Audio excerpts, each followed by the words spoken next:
morning to everyone, dear participants, dear colleagues. Good morning. Uh, we will.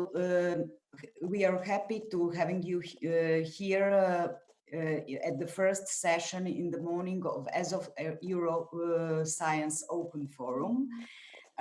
We will talk today about sustainable development goals, planet on the diet for a healthy future. This is the title of our session. I will speak first, but before that, I just want to introduce the other speakers. After me, Peter van Den Hazel will speak from Netherlands. Next speaker will be Professor Katrien Boulan from Belgium, and after that we will have with us Professor Daniela Stimac-Grabic from Croatia. For us, I'm coming from Medical Faculty University from University of Novi Sad. I'm public health specialist and professor at the University of Novi Sad, Faculty of Medicine and the Division of Hygiene. So when we talk about planet sustainable development goals, we are thinking about how we can use and is it that the most important challenge for us. As you can see, this well-known diagram about sustainable development goals, I just want to underline subtitle of this graphic and the word transform. Sustainable development goals need transformation. It's not a story about reparation or other, but about transformation. In this presentation, I will present you something about sustainable development goals in the light of COVID-19. We will talk about climate change, energy issues, and their changes and challenges, importance of building bridges towards a realization of Green Deal, and influence of COVID matrix of all our activities and strategic plans towards healthy future. We will provide some examples, experiences about citizen science connection.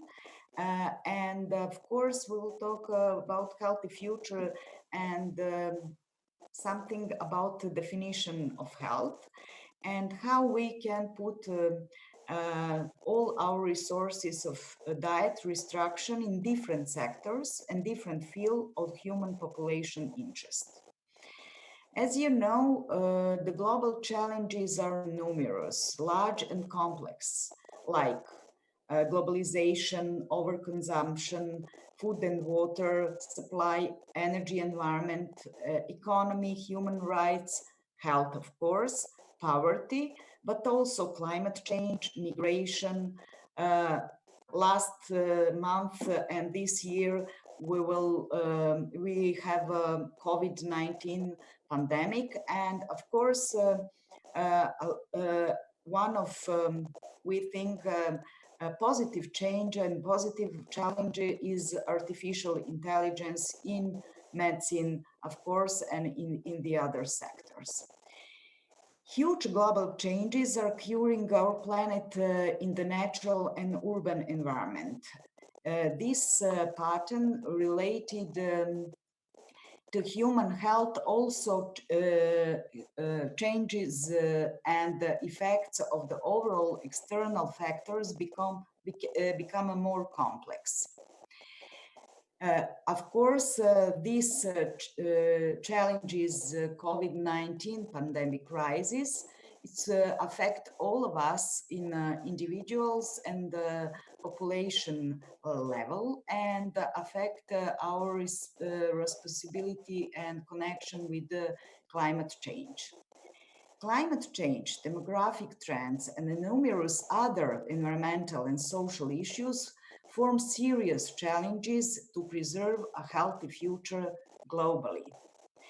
When we talk about demographic trends, we have to um, mention 2007 and 2010 years in the 21st, in the beginning of 21st century, when the human population started with more than half uh, living in urban areas.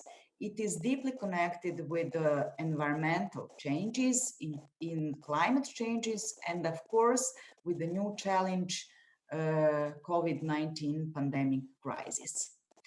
As we can see in this slide, we have more than 7 billion people in our planet, and every year we have uh, about 70 million inhabitants more, and going in 2015 to 9 billion people in human planet. For example, Serbia has 7 million inhabitants, so it means that planet um, get more with higher with human population like 10 our countries.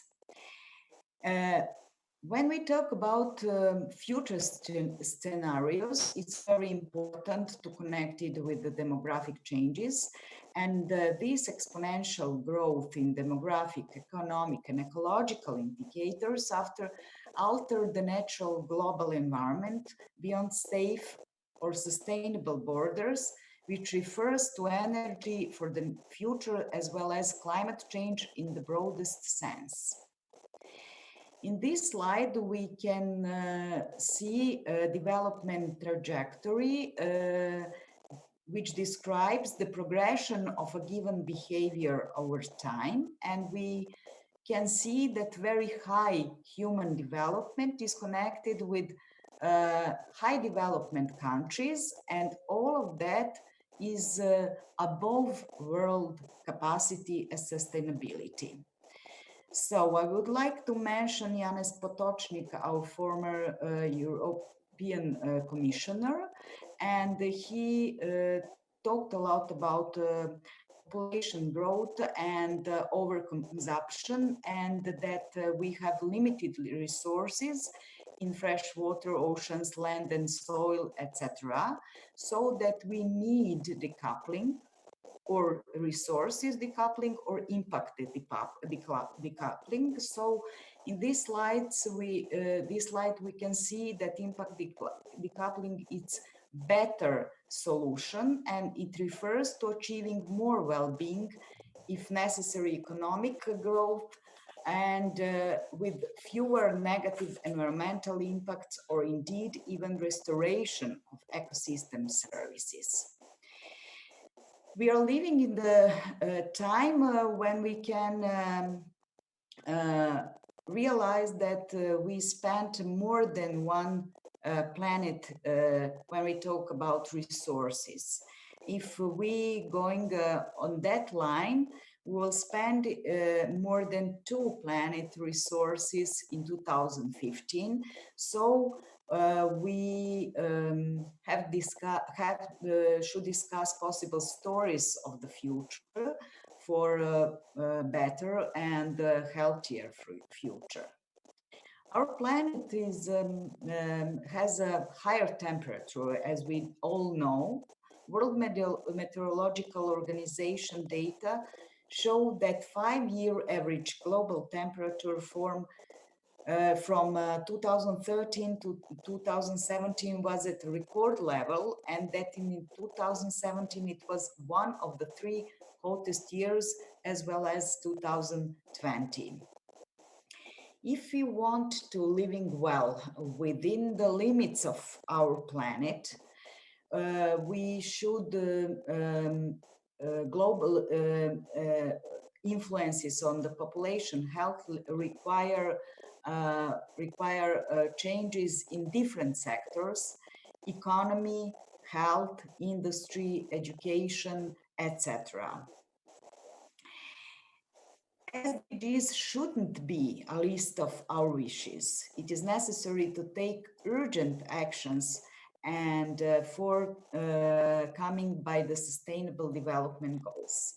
In theory, when we talk about economic, social, and environmental issues, they are equal. But in reality, environmental issues it's also behind is always behind it, yet behind economic and social issues. Because of that, today about 3 billion people have no access to safe food and water and are also exposed to significant air pollution. Climate changes pose threats to human health, and with the rise in temperature, the most visible symptoms are seen in the difficulty of securing sufficient energy amount, as well as the appropriate supply of health safe food and water.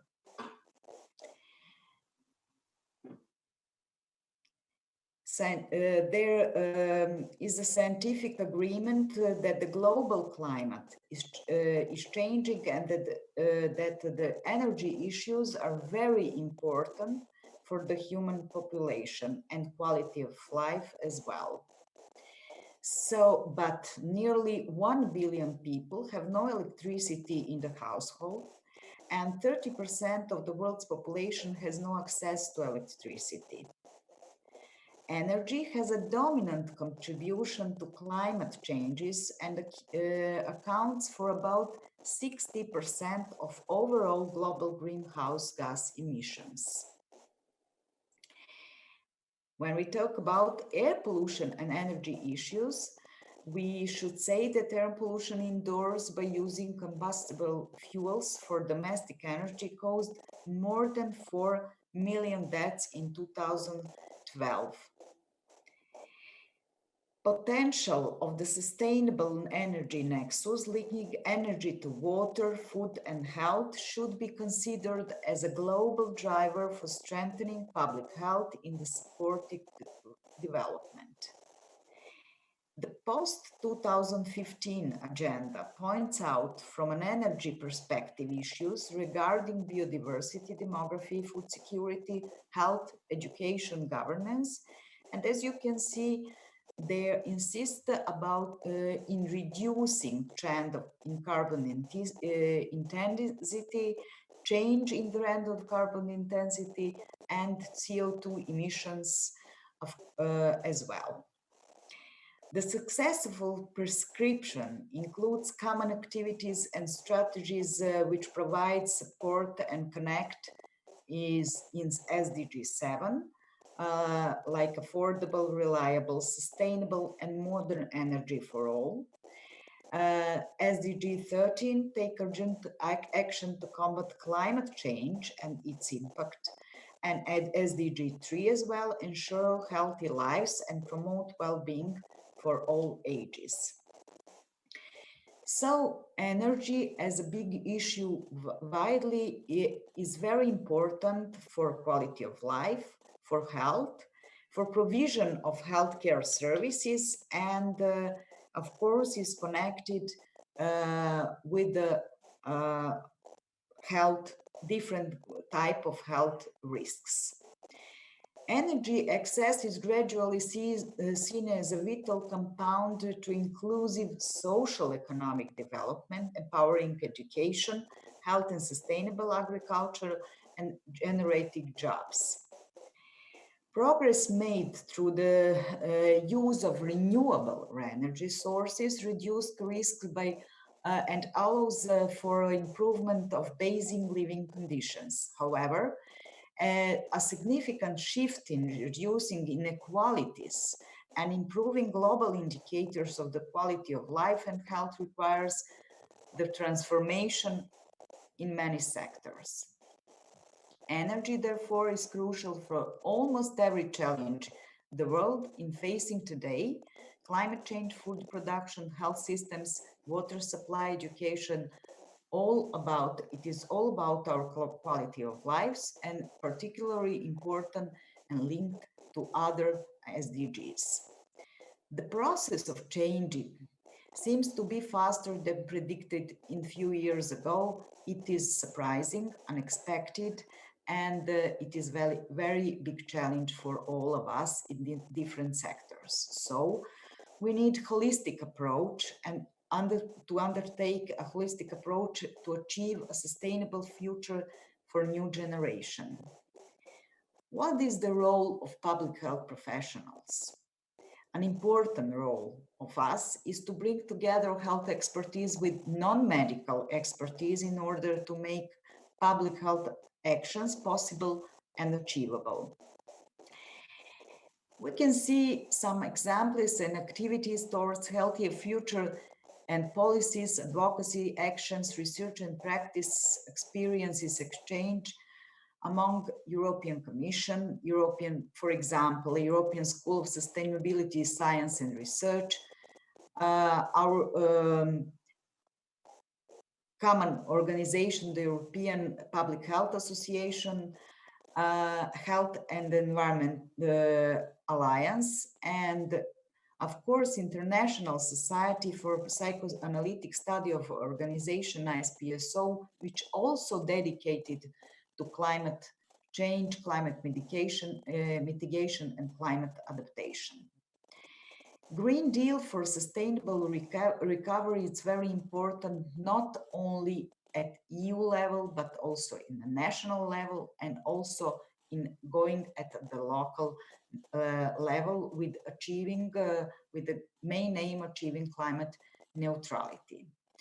The European Climate Pact aims to engage citizens. It is very important to say in communities in action for our climate and environment. It is about people and their daily lives, how to produce, consume, move, heat or cool our houses, work and live together.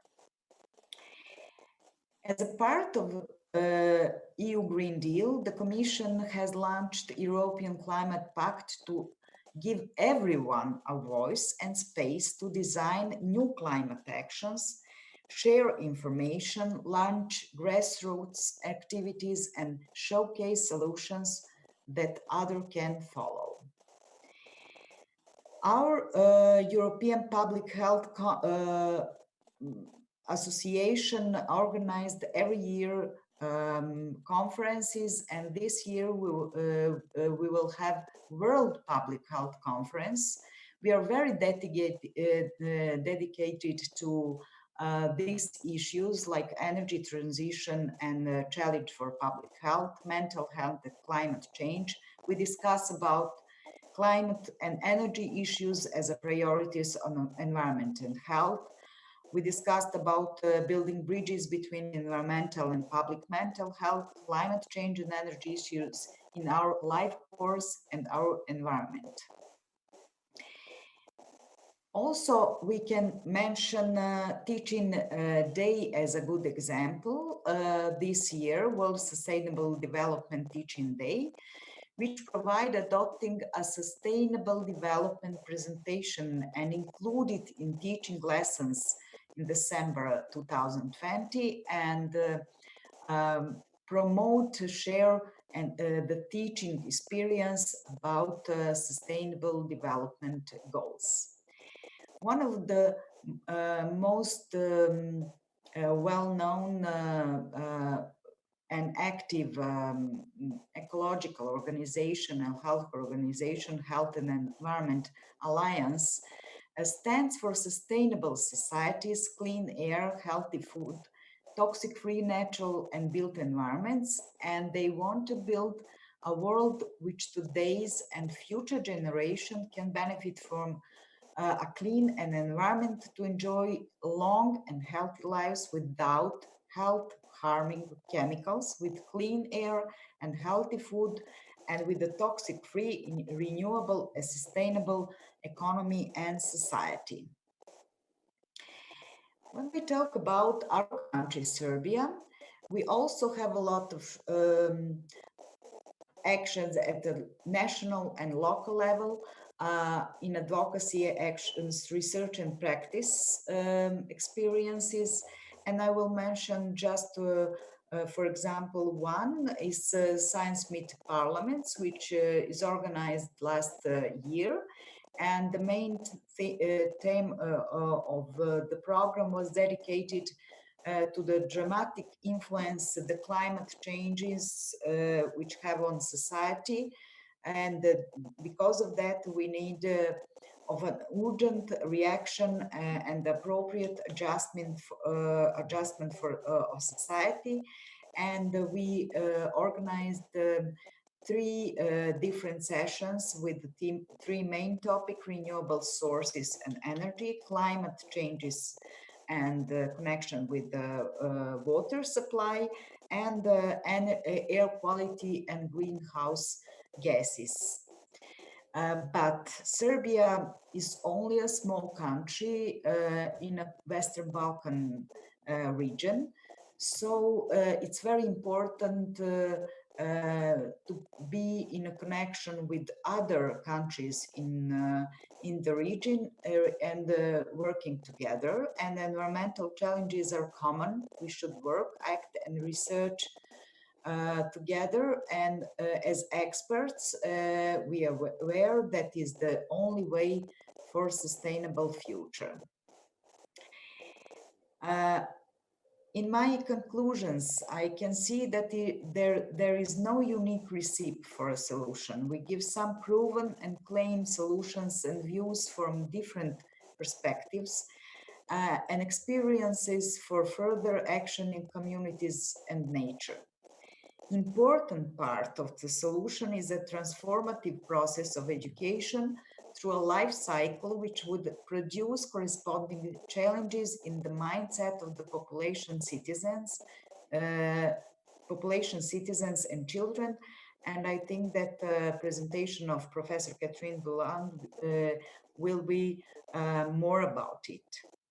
It is also needed to reinforce appropriate innovative technologies that respect imperatively environment and contribute to achieve sustainable development goals, especially in conjunction with the field of public health. When we talk about health definition, we all know that according to that definition, health is a state of complete physiological, physical, and psychological, physical, and social well-being, not just absence of disease. And we have different public health definition, but maybe we should revisiting this definition because of new challenges like remote work, pandemic crisis, physical social distance, online learning, and I think that about environmental um, issues at the work place, we will hear more about it from Professor Daniela Štimac-Krpić. Health, environment, and education as priorities, which are strongly linked, contribute to the achievement of other SDGs and strengthen the preservation of population health, children's health especially, through process and adoption of SDG mindset. Exchange of ideas, experiences, and attitudes about, among scientists and citizens should result in more focused research, action programs, standards, and advocacy related to reach targets of SDGs. It is important to reconsider regularly the targets towards those SDGs in delivering a better future for our children. And I think that our colleague Peter van den Hazel will talk about it more. We have to be aware that even though the major target groups of SDGs are children, the main obligation and responsibility is to bring children to a healthy future lies in the hands of adults today.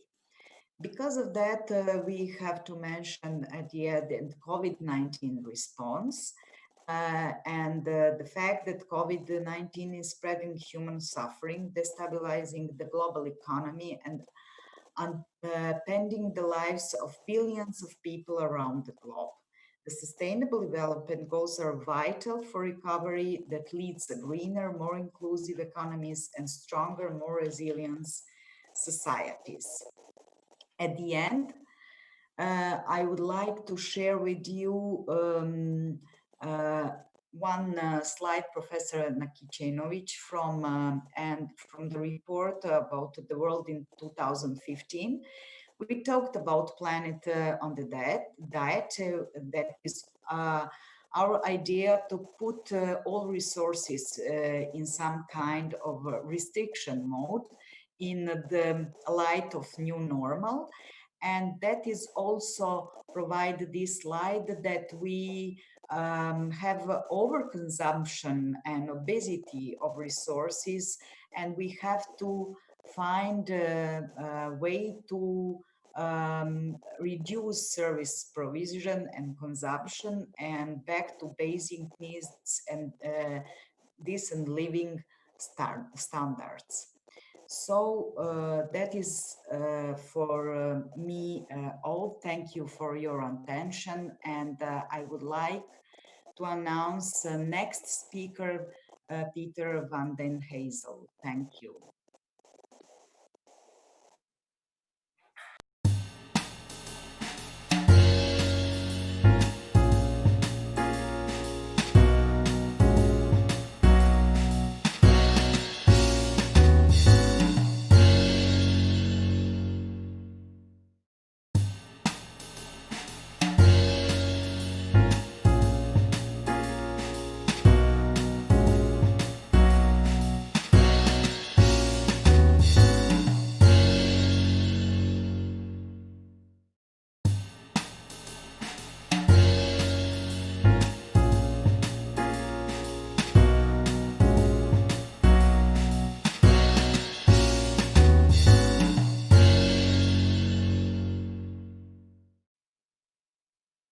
Good morning.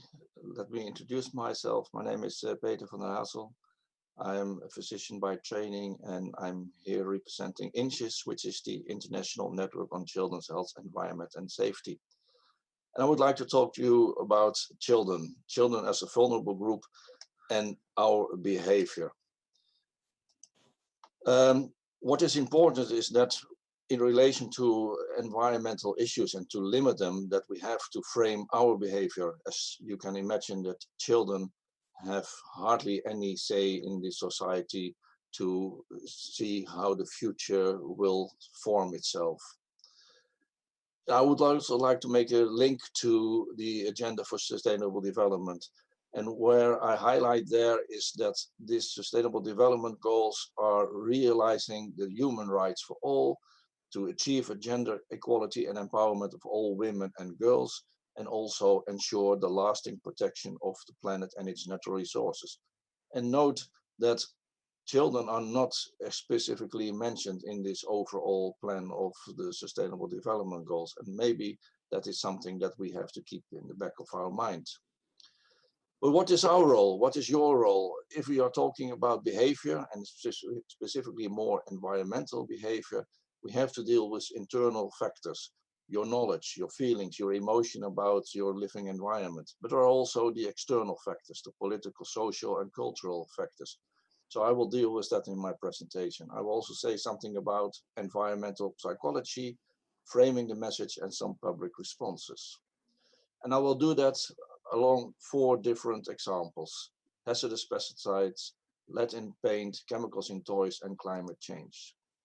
Looking first at the highly hazardous pesticides, there is the International Pollutants Elimination Network, IPEN, that is working on a toxic-free campaign related to the Sustainable Development Goals. It focuses on international multi-stakeholder and multi-sectoral cooperation. And the work they're doing are related to several Sustainable Development Goals, number 2, number 3, 6, 8, 14, and 15. And the activities they are doing in this hazardous pesticides campaign is addressing different ecological, chemical, endocrine disrupting problems, hazardous chemicals. So there's a lot of things related to the use of pesticides. But where are the children in here? I would like to link this to what I call environmental psychology. So the problem really needs a framing of the issues that are related to our behavior.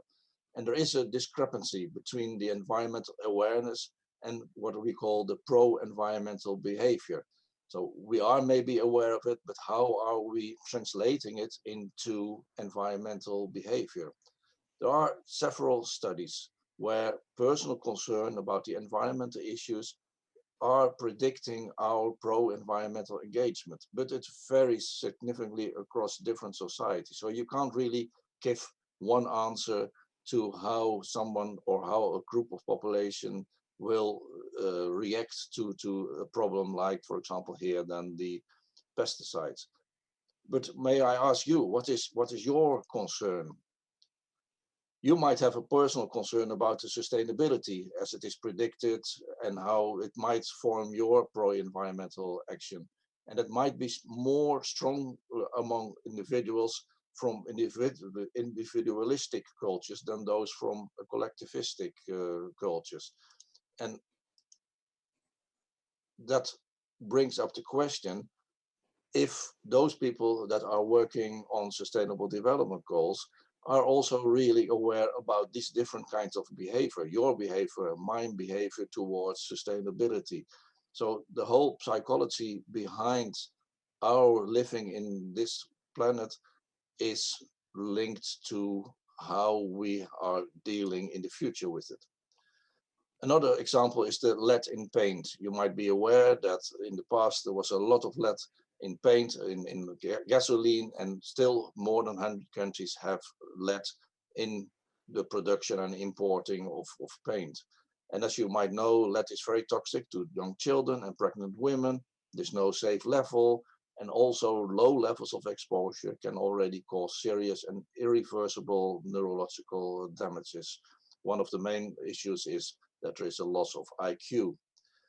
Also, in adults, lead can cause hypertension, renal impairment, and also damage to the reproductive organs. So lead has really been an issue which is specifically had a focus on children. And also, it's still estimated that in 2070, lead exposure still accounted for more than 1 million deaths due to long-term effects on health by lead exposure. So how can we translate that to the environmental psychology again? Some people just what we call have a kind of psychic numbing. They are helpless in dealing with such kind of crisis. They don't know what to do. They have no idea how to behave. On the other hand, you have people that form some kind of feeling of guilt, although they are not motivated to reframe their own responsibility. And specifically, if you're talking about issues like lead poisoning, which is mainly an issue for children, it is very difficult for a lot of adults to address their own behavior on how to deal with such a problem that they might not do not feel themselves as a personal issue. With lead, though, we have made a lot of progress. It was really reduced by taking out lead out of the petrol and the gasoline, and also the problem has been reframed as a responsibility for authorities. So authorities really took the responsibility of reducing the lead exposure.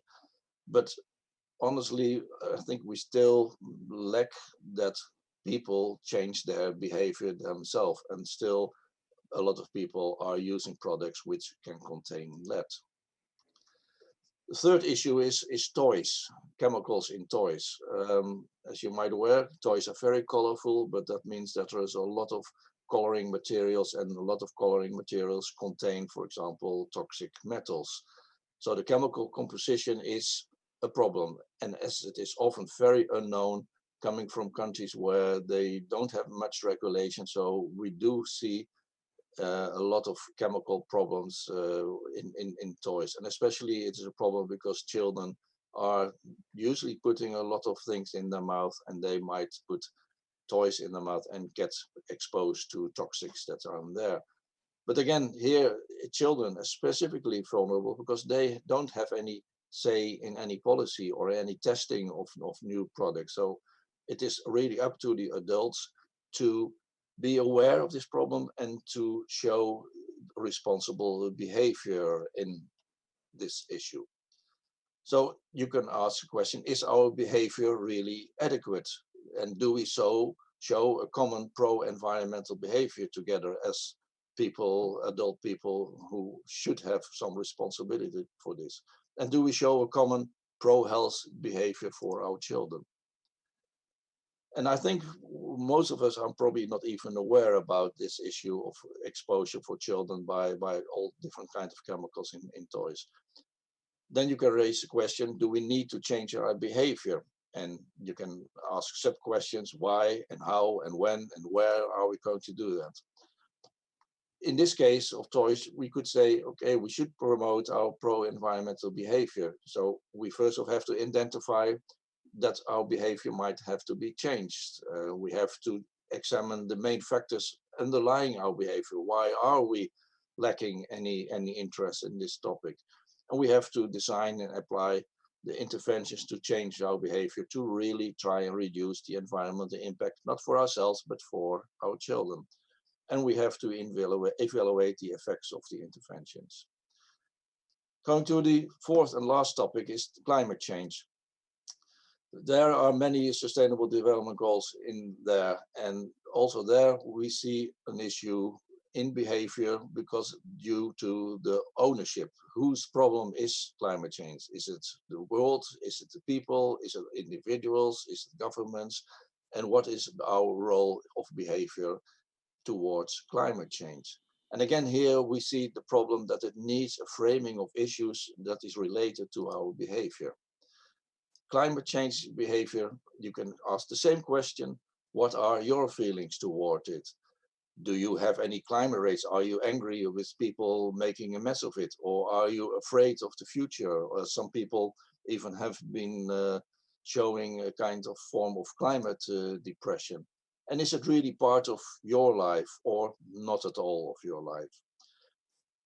We see people who have an anxiety towards climate, that they can really freeze in their behavior. They might be paralyzed by fear.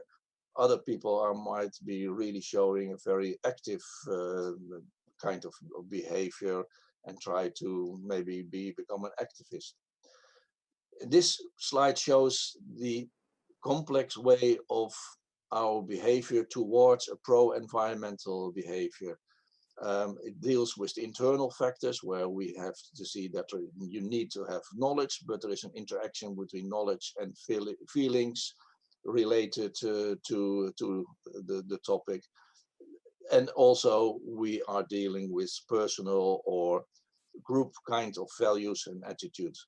And then there are the external factors related to the infrastructure, political, social, and cultural factors. So you can imagine that there are quite a few issues involved here and also quite a few barriers of problems that we face if one of these factors is lacking any support by an individual or on a group level.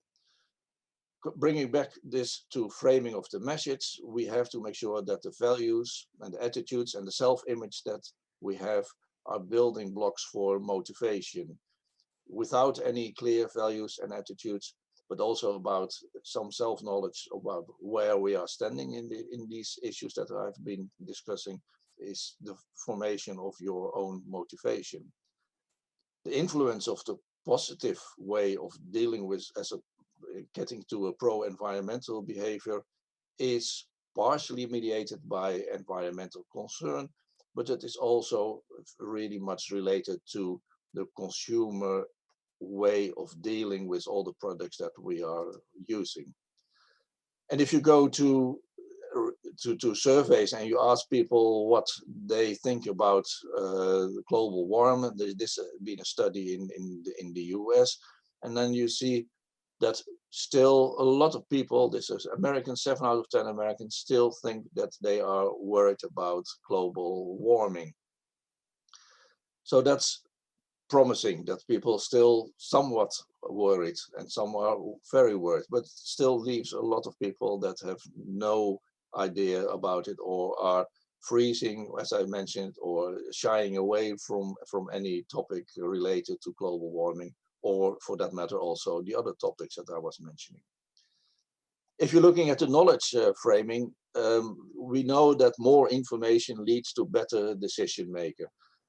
But is it always better, or is it more or quicker? And how are we dealing with the emotion and the values that people have from the beginning? And would really more motivation really needs to change towards pro-environmental behavior? The consciousness, for sure, some studies say that more consciousness really leads to an increase, a reduction of the barriers towards the pro-environmental behavior. So if you see the crosses here in this slide, if you increase the knowledge and you make the emotional involvement more clear for people, that they know where they stand, we know that we can reduce the lack of environmental consciousness and the lack of internal incentives. But that's not the whole picture. You still have all the different external factors that will lead to old behavior patterns which have to be broken down before you can really get towards pro-environmental behavior. And there are different models, and I wouldn't go into detail with that, but here, just to give you an overview how enormously amount of factors are involved in influencing, for example, only already our consumer behavior, and bringing it back to children's toys and the choice of adults to what kind of toys they buy for their children. These, you see, are economic, personal, psychological, and social and cultural external factors, leave alone all the emotional and the internal values of where people are coming from. So it's a complicated way of trying to deal with. There are these environmental behavior schemes where they are talking about hedonic, egoistic, altruistic, and environmental values. And just to give you an example of what these terms mean. If you have a car and you have your car tires pressure as a problem that you want to deal with, just as an example, if you are having an environmental behavior which is egoistic, and then you might say, I want to save money, so check your car's tire pressure. If you have more a standpoint of environmental values, what we also call biospheric values, then okay, you say, oh, I want to protect the environment, so maybe I should check my car's tires so that I will have less pollution. The hedonic form of behavior deals with, well, how do you want to drive? And you want to drive with nice cars. So maybe you want to check the pressure there, because otherwise you will have to buy new tires soon again, and it doesn't look as nice. And then the fourth form of environmental behavior deals with altruistic kind of behavior, where you might say, okay, I want to keep those sustainable tire companies at work, so I will check my car's tire pressure so I can longer make use of it. And so this is just a few examples to show you how from your personal kind of starting point of different values related to environmental behavior, we have all different kinds of forms, and it also might be mixed forms. Maybe these forms of environmental behavior are different to different topics, bringing it back to children's toys or to the use of pesticides. So we can switch as persons from one kind of environmental behavior to the other, but being aware of it might be helpful towards a pro-environmental behavior. And then there are different other behavioral theories where people are early adopters or the laggards, and also there we have influence. There is the behavioral theories of the 7E model. We have the behavioral theories of Daniel Kahneman, where it deals with perception and intuition and reasoning in the different brain systems that we have. For example, only 5% of the time we are really consciously thinking about what we do. And our rational system is a slow system. And that means that in the system one, what Kahneman calls system one, which is much more efficient, it uses a rule of thumb to make decisions. And that's where we very often make use of when we are dealing with environmental issues. I won't go into all these different details of this system from Kahneman. There are more behavioral theories, the know, can, want, but that's not doesn't mean that it's the same as what you all will be doing. There's here a hierarchical and egalitarian model. There's this transcendence model, there's a radiance model, there's a Schwartz model, the society model, the crow and anxiety model. You can see there are so many different models that we can relate to if we are talking about environmental behavior. I'm coming to the end.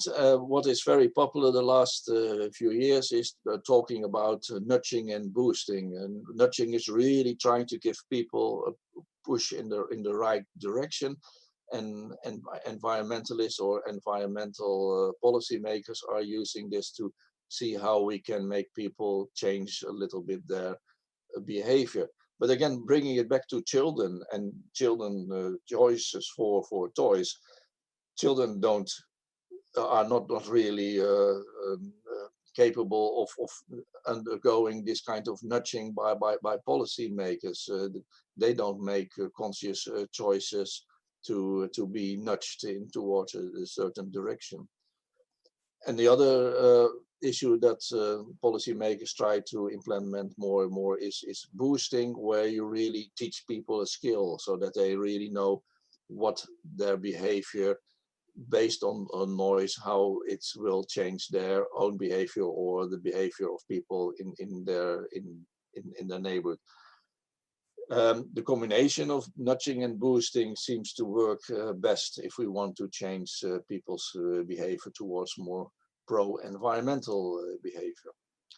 And finally, if policies are really built about consumers and their behavior, so considering their behavior rather than only behavior as an add-on, then we can really look at commitment to supporting behavior change as is very essential. So policies also in the Sustainable Development Goals should be programmed to support these kinds of ideas.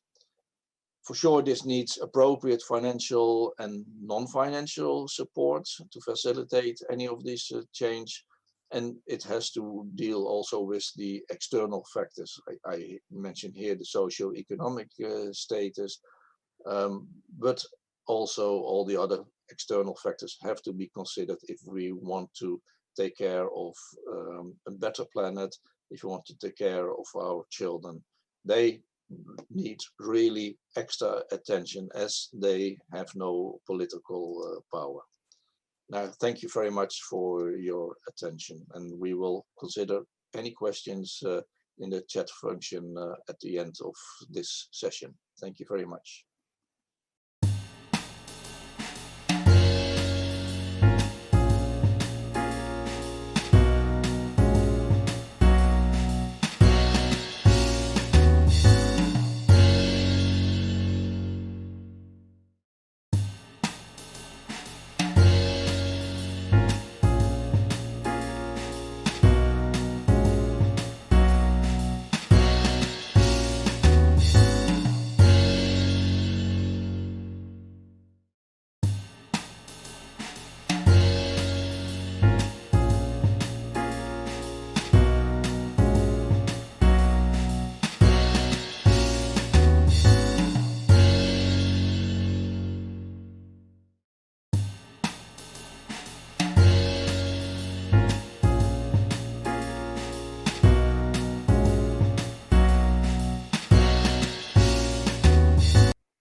Nobody can deny anymore the importance of environmental impact on humans. Their solution is even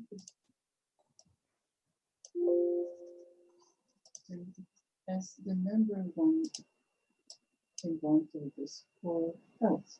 Most deaths are attributable to both household indoor air and ambient air, all sources together. Air quality and climate are linked directly and indirectly impacting each other and on human health.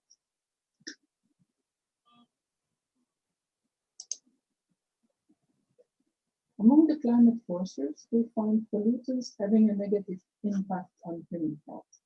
Reducing their concentration in the atmosphere would benefit to both human health and climate change. Like carbon and particulate matter are related to transport, heating, and large-scale combustion, while ozone precursors such as methane, volatile organic compounds arise from transport, agriculture, and industrial emissions.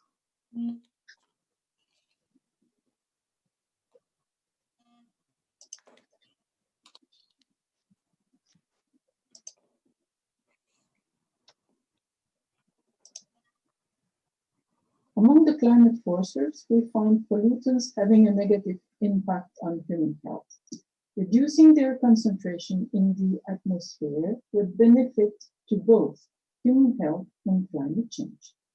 Like carbon and particulate matter are related to transport, heating, and large-scale combustion, while ozone precursors such as methane, volatile organic compounds arise from transport, agriculture, and industrial emissions. The health impacts are distributed in all the physiological systems, from respiratory, vascular, reproductive to neurodevelopmental. Those of susceptibility coincide with fetal and child development. Sensitive population are children, older people, and those having a health condition. Several research groups have assessed the benefits in health of the improvement of air quality. For example, the AFRICOM program.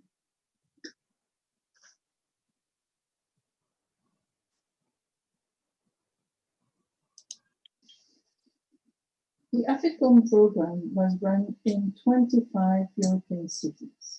The observation of the evolution of SO2 concentration in 20 of the participating cities showed the effects of two interventions on the quality of fuels.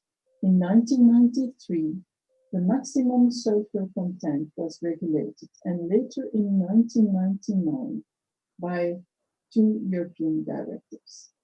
The consequence is quite visible on the graph, as the SO2 concentrations decrease significantly. Using health impact assessment, we could compute and translate the improvement of SO2 in terms of prevention of premature death, and we could also monetize the benefits. It equals 2,200 premature deaths and 192 million euros saved, as you can see on the graph.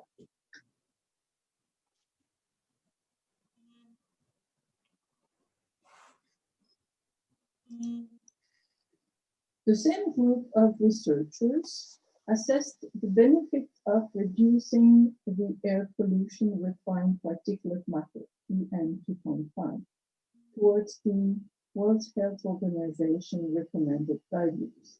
It was calculated for the total number of 25 cities inhabitants and distributed back by city. In the graph, you can see the benefit in terms of prolonged life expectancy for one individual aged of 30.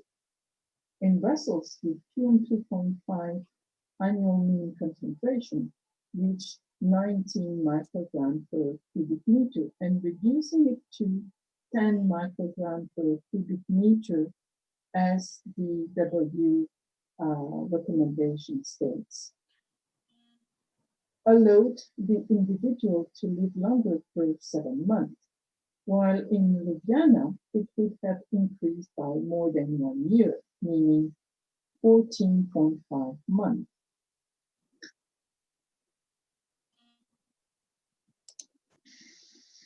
Among the health professionals, are medical doctors aware of those health benefits related to the improvement of air quality?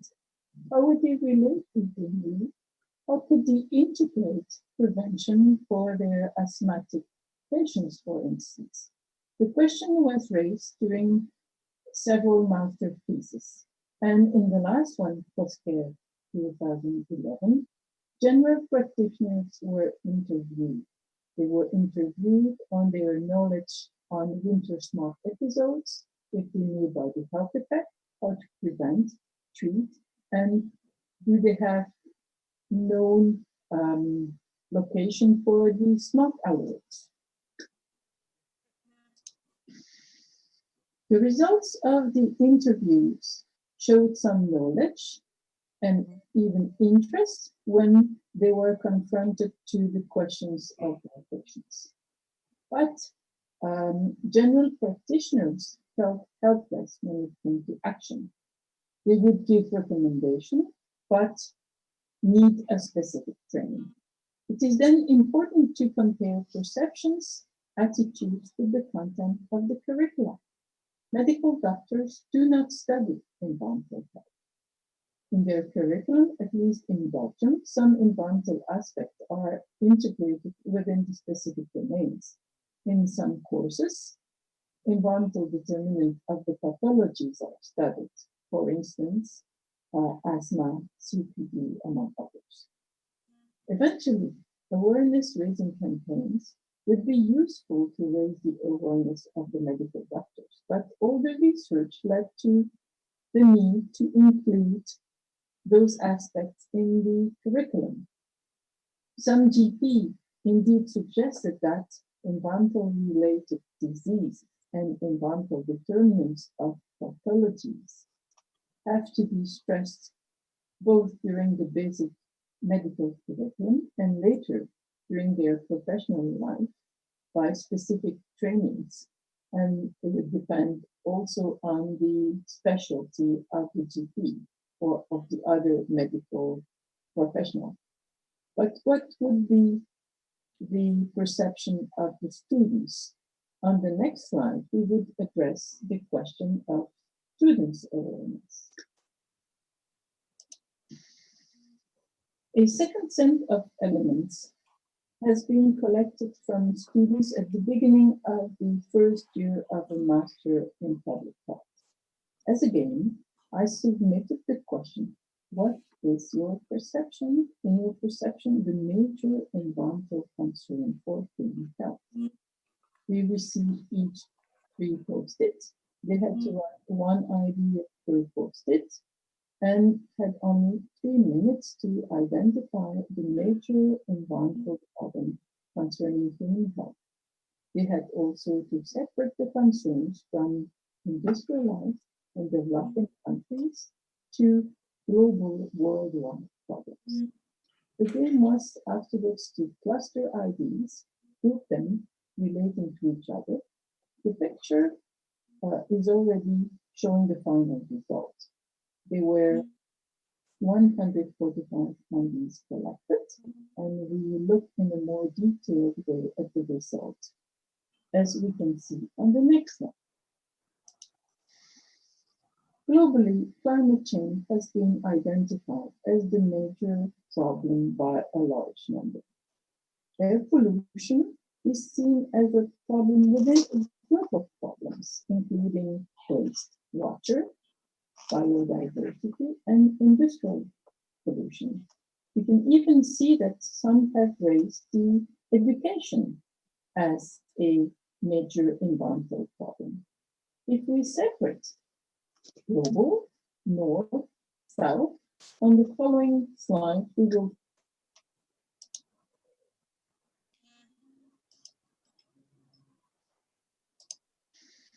worldwide as a global concern. Climate change is seen as the major environmental problem.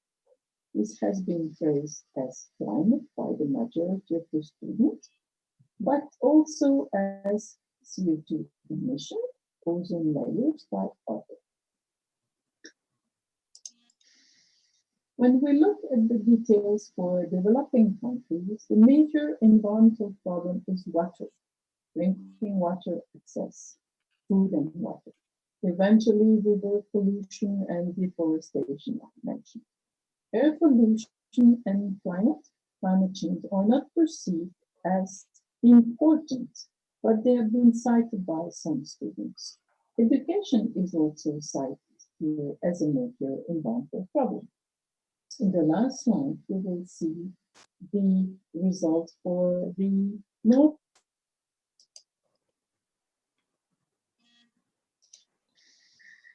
When we come to the conclusion, comparing perceptions, awareness, and attitudes, we can see that health professionals are not aware enough on the relationship between environment and health.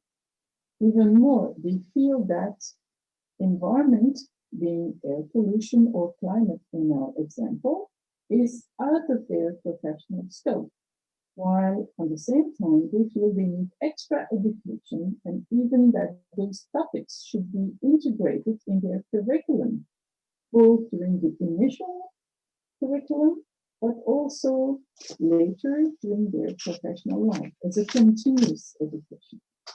Another aspect that came out of this reflection is the emphasis on prevention. Climate change, air pollution have to be tackled at the source of the problem, in particular via primordial prevention, and the health professionals do not perceive primordial prevention belonging to their scope of work.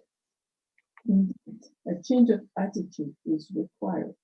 Good practices built together with environmental and health professionals, such as a multidisciplinary network, as those linked to the SMART episodes, is a first step.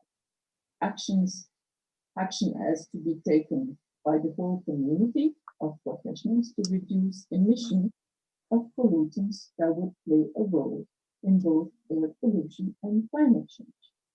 Thank you for your attention.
Okay. Hello, everyone. I'm Professor Daniela Štimac-Grbić from Croatia. I'm a medical doctor, specialist of public health, and I'm professor of social medicine and the organization of healthcare at the University of Zagreb. So I will be talking a little bit about workplace and workplace environment, especially in the condition of COVID pandemic. So let's just remember the definition of health, that health is a state of complete physical, mental, and social well-being, and not merely the absence of disease or infirmity. I like the definition from the former general director of World Health Organization that health is in people, in the circumstances of their everyday life, in the environment in which they learn, work, play, and love. It is created through caring for oneself and others, through decision-making abilities, and through control over one's own life. Health is in the sense of security that the society in which you live wants to create opportunities that will enable you to live a healthy life in it. And the health promotion is defined as a process that allows people to improve their health and be able to control their own health. So, healthy working environment is a precondition for social, mental, and physical health.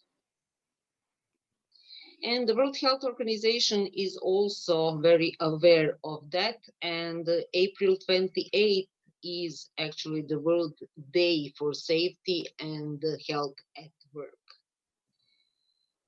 So in Croatia, we actually aware of that are conduct the Healthy Living Project, and one of the component of that project is Healthy Company.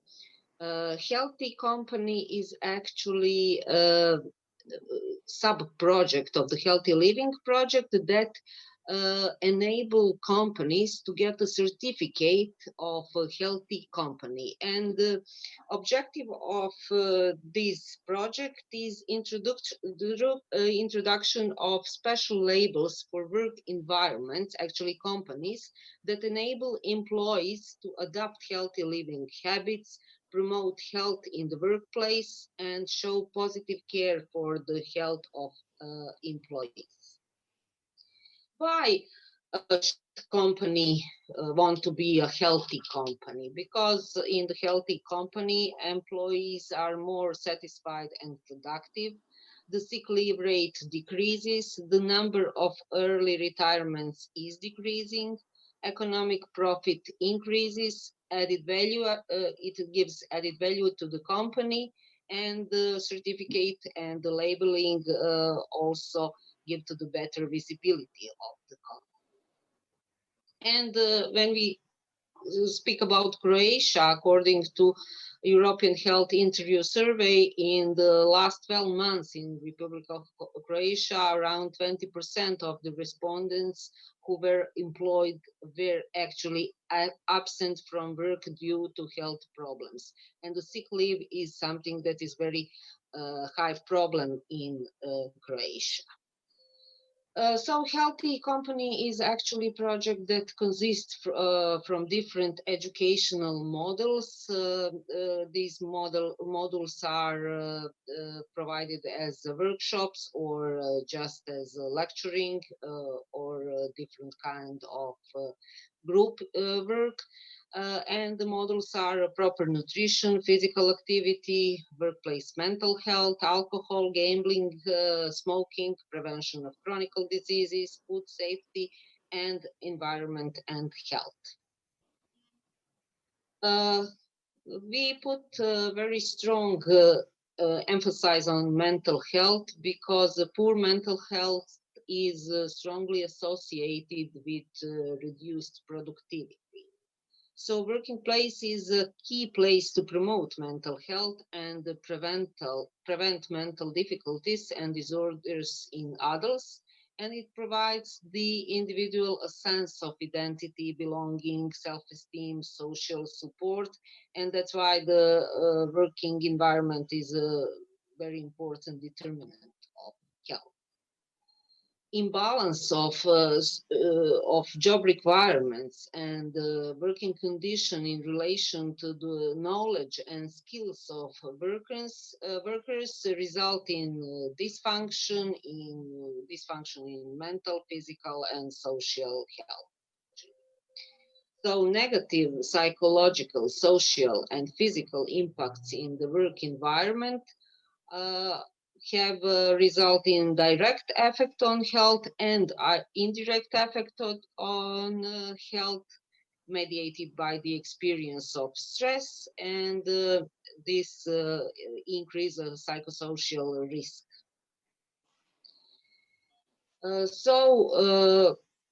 The Healthy Company workplace mental health model have objective to promote the importance of awareness and management of stress and risk factors of the working environment, the ability to act and cope with them, and to inform about possible ways of obtaining professional help and support, and destigmatization of seeking professional help. So recommendations for mental health and well-being for the companies are to identify psychological, psychosocial risk at the working place, to raise awareness in companies about the benefits of promotion mental health and preventing mental disorders, to dissemination of examples of good practice in supporting the mental health of employees, and the development of legislation to promote family-oriented jobs. So today, we are all aware that we live in the year and in the time of various challenges to sustainable development goals, and also huge challenges to healthy working environment. So is it possible to promote health in the pandemic situation? How can we have security in the situation of global insecurity? Can we work healthy with social distance? Can we work healthy with existential insecurity? What have changed in the working environment during the pandemic? So we have some negative actually consequences of the COVID-19 pandemic, such as the rising of unemployment globally. What we actually experiencing more in the time of pandemic is teleworking. So, of course, pandemic and the lockdown increased the use of digital technologies, increased the work from home, decreased commuting, and as a consequence, we have actually decreasing of air pollution.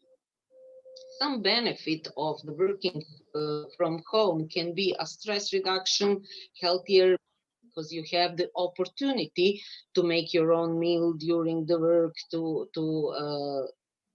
exercise when you are tired, or to work as you want. Increase safety because there is less traffic, you travel less. It's better for the environment, and it is opportunity for greater personal satisfaction. You can spend more time with your family. It can also be a cause of stress because there is there is sometimes bad family environment. It can working from home can be also a risk for the obesity if you are type of sitting in front of TV and eating a junk food. Of course, it can be uh, also cause stress if you are disturbed by the family members, and anxiety as a consequence of all of this. It can cause high risk for diabetes or burnout syndrome. So uh, there are a lot of newest researches about working from home and about consequences of COVID pandemic for the working environment and working conditions globally. So according to Australian researchers, they found that overall employment in Australia was hit hard by COVID-19 restrictions, and unemployment rate rose to 7.5% with a large increase of part-time employment. And also some other researchers show that 68% of Australians have had a change of their employment due to the pandemic.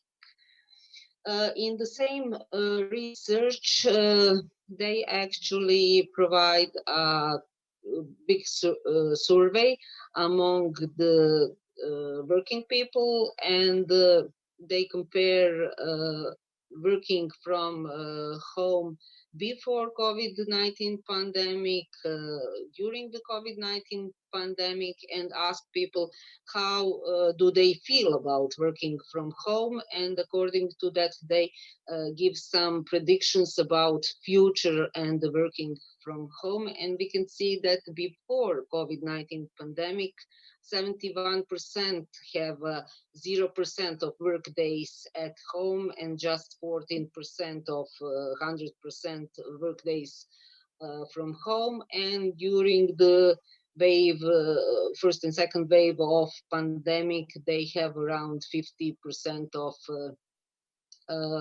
work days from home and about 40-45% of work days of the 0% work days from home. In the future, predictions are that around 30% will be totally working from home. So the majority of responders in this research feel that they are at least as productive from home as they at working place. 71% of respondents agree with the statement that they would like to work from home more often, and all the respondents wish to work less days from home, more at the working place. And compared to the reported levels of work from home prior to COVID-19, it would seem that as restrictions are eased, work from home will constitute a greater proportion of working days than before. So these are some benefits of telework, working from distance, working from home. It saves money, it saves the environment, increase productivity, decrease actually the tax, save the money from the tax, decrease employee turnover, and decrease the air pollution, and decrease the travels and the commuting. So some other researchers actually compare the working from home and the co-working. So co-working spaces are designed to offer collaboration and community in furnish and equip workspaces on a rental base. And it is considered that this co-working actually is something that is that will be more popular in the future, we hope, without COVID-19. There is a growing body of scientific literature on co-working spaces with empirical results of qualitative and quantitative research. So the comparison of the co-working space with the home office environment indicates that many aspects are advantages at the co-working space. Therefore, working at a co-working space could be a better alternative to the home office. Advantages of the co-working space were found to be very pronounced with regards to productivity, the ability to concentrate, and self-organization. So for the future, we should hope that it will be more flexible, more pollution saving or decreasing pollution, and more in accordance to sustainable development goals. So this is my message for the end. Stay calm and optimistic. Thank you very much.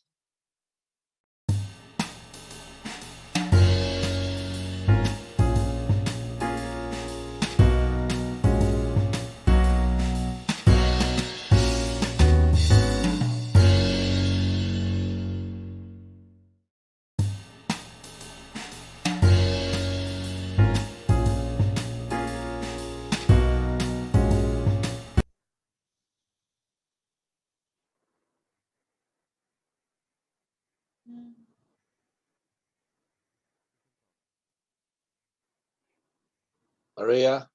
Okay, thank you, Daniela. Thank you, Peter. And we also want to thank Professor Catherine Bouand for her presentation.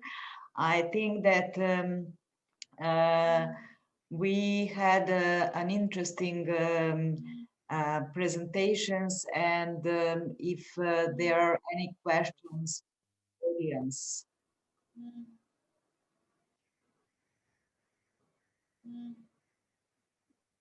Hello.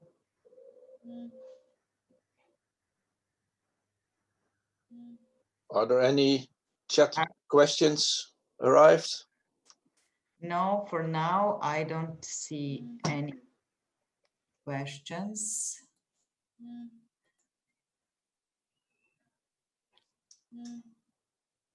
Peter, where is your camera?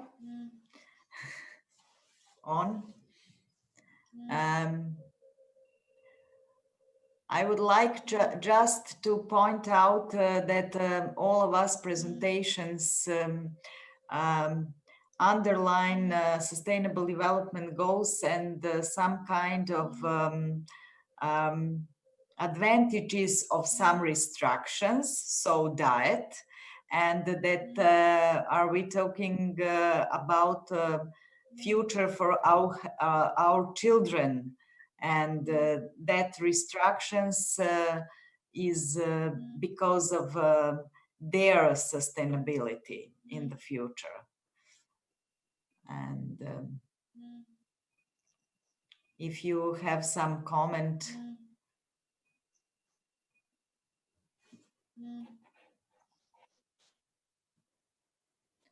I don't know, do we have any questions for from audience?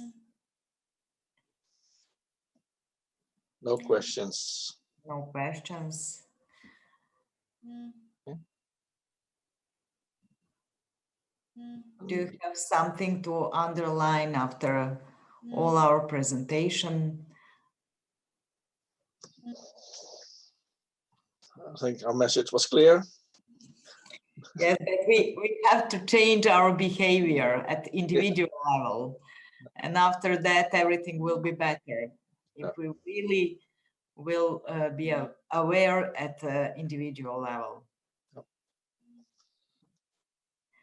I have one question maybe for you both. Working environment for our children is school.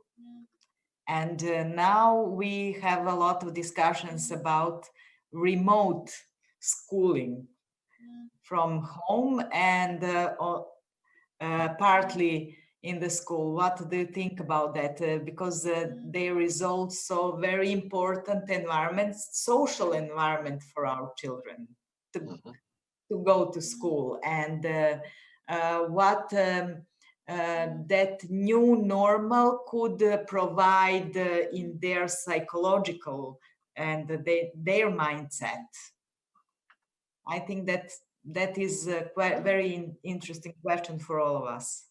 Yeah, I think it depends on the kind of children you are considering. There are some who will thrive very well by being much more independent and who can do their own timing and their own progress and are not withheld by the speed of the other students or pupils. And there are, of course, others who really need the social network to be able to do anything at all. And that all depends on the social structure where you're coming from and your personality. It deals a little bit with the slide I show with the internal and external factors. And you really see different reports of some children really doing very well, and others are really helpless and they're getting also social and mental stress. So yeah, we have to be careful, and we have to really maybe do it on an individual level and see how we can deal with it. Yeah, so it will be a new challenge for sure. So we need to develop new tools for saving children health and eliminating some risks. Well, it's in line with all the issues that we probably have seen last few decades with children with developmental issues, autism disorder like problems, dyslexia, dyscalculation problems. So there are already much more individual approaches, and I think this will just strengthen the need for the individual approaches and for fine-tuning of lessons to be given, and maybe do it in a much more integrative way, and not only learning a trick, but learning how social life is also part of somebody's life, and that children might be taught how to look at it in a much more integrative way. And But I think, sorry, I think it is very important what the family environment is for the children. It is very tight connection with the school environment and with the school success, and also with the coping with the stress. So we have to provide actually some help, psychological telemedicine, psychological help, not just for the children, but for the entire family in the pandemic situation. And what is very important is to always talk about physical distances, but not about social distances. Yeah. Thank you. Thank you. I don't see any set, but can the control room give us an idea how many people are listening to our session? I think it's here we have that's 11. That's us now with all the control rooms. That's not the number of people listening to the session. It's control room. Can you give an idea how many people are there? Okay. Okay.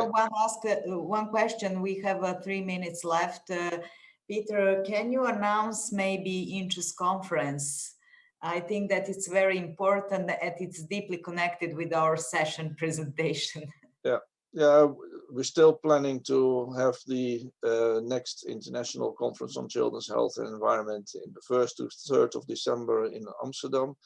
But as it is, the location are limited to the amount of people, we are also looking for possibilities to do it the same as the ESOF conference, either live streaming or maybe postponed live streaming. So do sessions maybe, and then and then videotape them and broadcast them at a later time. So anybody interested in children's environmental health issues, just go to inchesnetwork.net and see information in the coming weeks on the procedure of the conference on children's environmental health. So inchesnetwork.net. Thank you. Thank you. I think that we can conclude. Yes. Maybe I wish to thank you, all of you, all in audience, and my dear colleagues. And I would like to wish to stay healthy and sustainable. Thank you very much.